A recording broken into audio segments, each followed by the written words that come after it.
All right, folks, good to see you on this Friday morning. We finally made it to the beginning of the weekend, but it looks to be kind of cloudy and showery throughout the weekend. So this is what we've got going on here. We have all this tropical moisture coming up from the south. It's intersecting with a very slow-moving boundary, and there's an area of low pressure that's a cut-off low. Now, what does that mean? It's a big fancy meteorology term, a cut-off low. Well, that means there's an area of low pressure up here in the Midwest that's cut off from the main upper level flow. So the jet stream isn't picking this thing up and moving it eastward.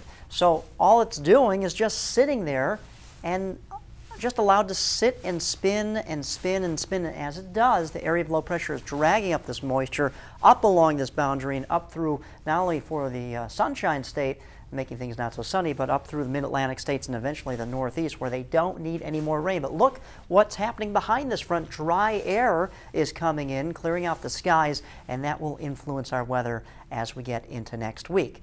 But today is Friday, tomorrow's Saturday, Sunday. We have to get through these days first of the cloudy skies. Now, not a lot of that cloud activity right now, but we will see the clouds on the increase as we go through the morning hours and then into the afternoon. And then, as you can see, our radar, for the most part, pretty quiet now. These are the showers that took place last night, but radar's quiet now. Things start to become a little more active as we go through the afternoon. Our high will top out at 90 degrees on this first day of fall, so it doesn't really feel like fall weather for us, but we will eventually start to see a cool down as that dry air gets in here next week. And see the dry air just clearing out the skies throughout the entire Midwest. But again, this area of low pressure dragging up this tropical moisture from the Gulf of Mexico, and you can see all the cloud cover throughout the Northeast and mid-Atlantic states. So there could possibly be delays if you're flying out of the Sun Coast today and going to, say, D.C. or New York, maybe up to Boston or Raleigh, North Carolina.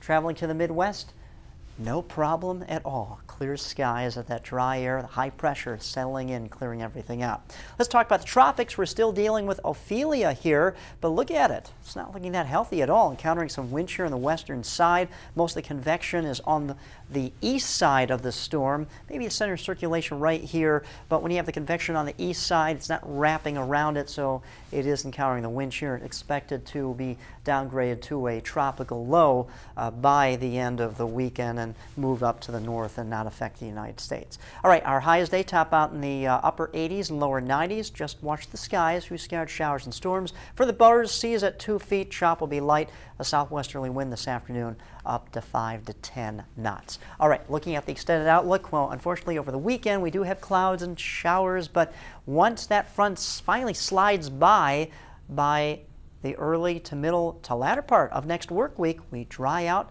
but temperature is going to be a little bit cooler than normal. We're talking about the mid-80s. Thanks for logging on to SNN Local News 6 Weather First Facebook forecast. I'm meteorologist Josh Stone.